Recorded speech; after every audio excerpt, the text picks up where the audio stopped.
10 mitos sobre Israel é um livro escrito pelo historiador Ilan Pappé. Ele faz parte de um novo grupo de historiadores israelenses que são críticos às atividades políticas de Israel, principalmente em relação à Palestina. Este livro, em especial, pontua alguns desses mitos e mostra ao público em geral quais são as principais narrativas que estão em desacordo com a realidade, ao menos na visão desses historiadores. Embora possamos discordar de alguma dessas afirmações, este livro não deixa de ser interessante para quem deseja conhecer melhor o contexto histórico do que está acontecendo atualmente em Israel. O livro é dividido em 10 capítulos, cada um falando sobre um desses mitos. Vamos ao primeiro deles. Palestina era uma terra vazia. Ele mostra que essas terras nunca estiveram despovoadas, pois nem todos os judeus foram expulsos com a diáspora dos anos 70 d.C., organizada pelo Império Romano. Muitos deles ficaram em Jerusalém e foram os primeiros a se converter ao cristianismo e ao islamismo. Deste modo, os atuais palestinos têm mais em comum com os judeus do que imaginam. Também há o fato de que o Império Otomano a dominou por mais de 400 anos, e quando entrou em crise, os ingleses passaram a controlar a região. Nesse meio tempo, as culturas trocaram experiências umas com as outras. A ideia de que, quando os judeus chegaram na Terra Santa, ela estava desolada, é um mito que é transmitido em todos os lugares em Israel, muito parecido com o que foi feito no Brasil em relação aos indígenas. Essa é uma narrativa colonialista que nega a humanidade dos povos originários. Os israelenses recorrem ao texto bíblico de Isaías, que faz menção ao florescimento da terra para falar sobre os judeus na Terra Santa. Porém, ao invés de trazer a prosperidade, o movimento sionista trouxe a morte e destruição a esses habitantes. Isso nos leva ao segundo mito, de que os judeus eram um povo sem terra.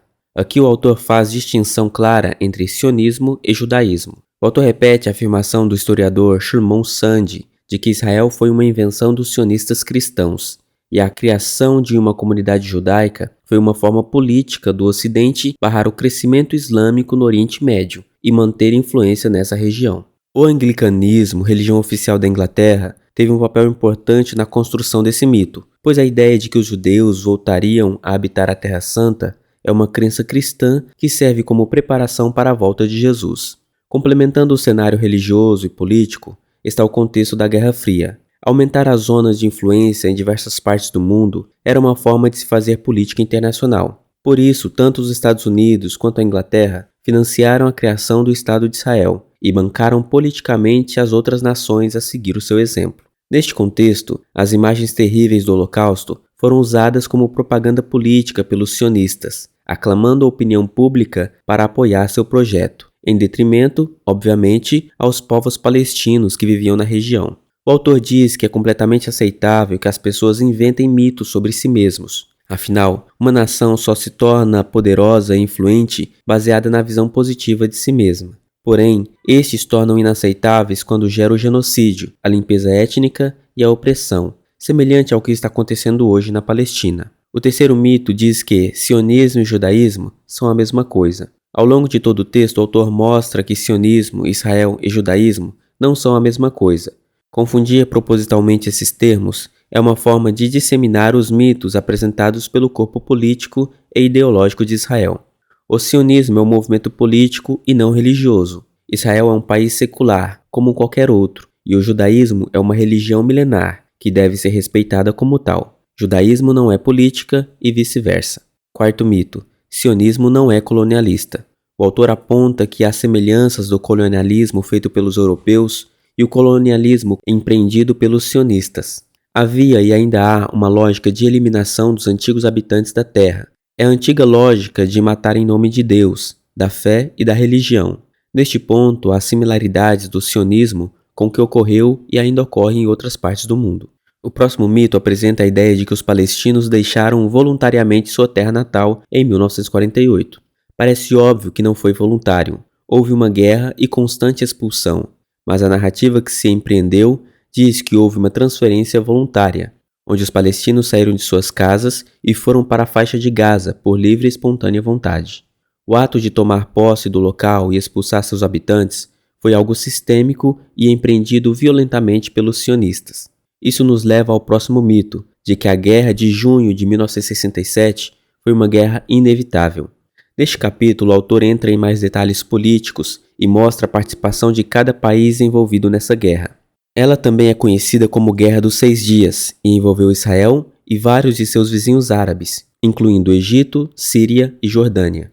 Israel alegou que os seus vizinhos árabes estavam planejando uma ofensiva militar em grande escala e agiu preventivamente para garantir a segurança. Em 5 de junho de 1967, Israel lançou um ataque aéreo surpresa contra as forças aéreas egípcias e destruiu grande parte da aviação egípcia em terra. A guerra terminou em 10 de junho de 1967, com o massacre de Israel. Os resultados tiveram um impacto significativo na configuração do Oriente Médio e nas relações entre Israel e seus vizinhos árabes. Após o fim dessa guerra, Israel passou a construir narrativas de que a guerra foi inevitável e que estavam apenas se defendendo, algo que não corresponde à realidade e o autor apresenta aqui como um mito. Isso nos leva ao mito de número 7, de que Israel é uma democracia no Oriente Médio.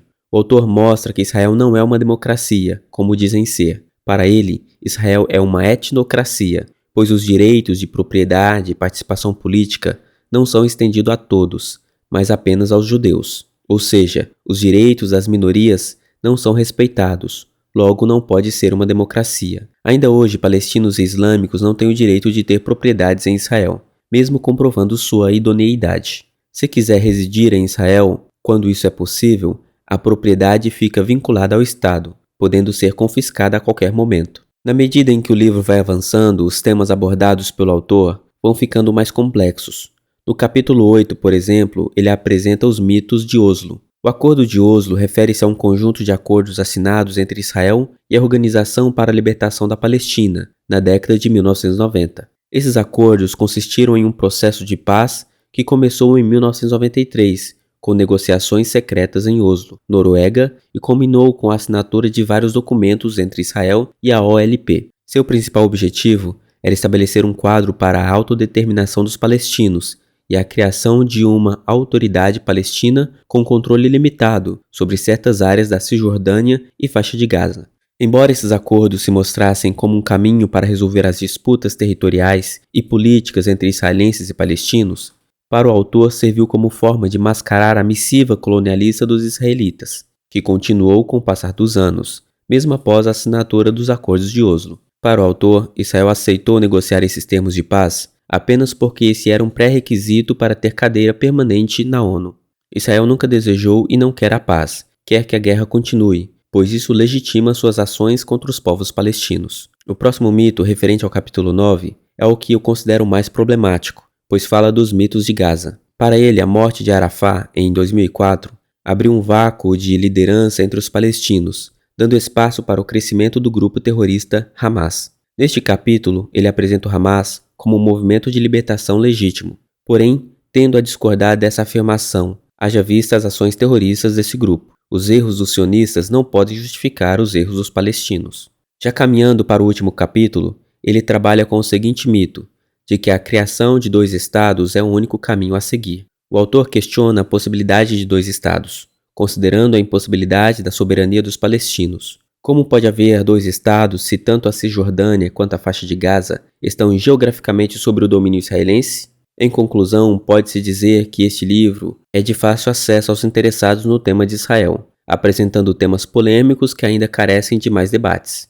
Apesar desses pontos, o livro é muito interessante, pois chama a atenção do mundo para os acontecimentos em Israel nos dias de hoje.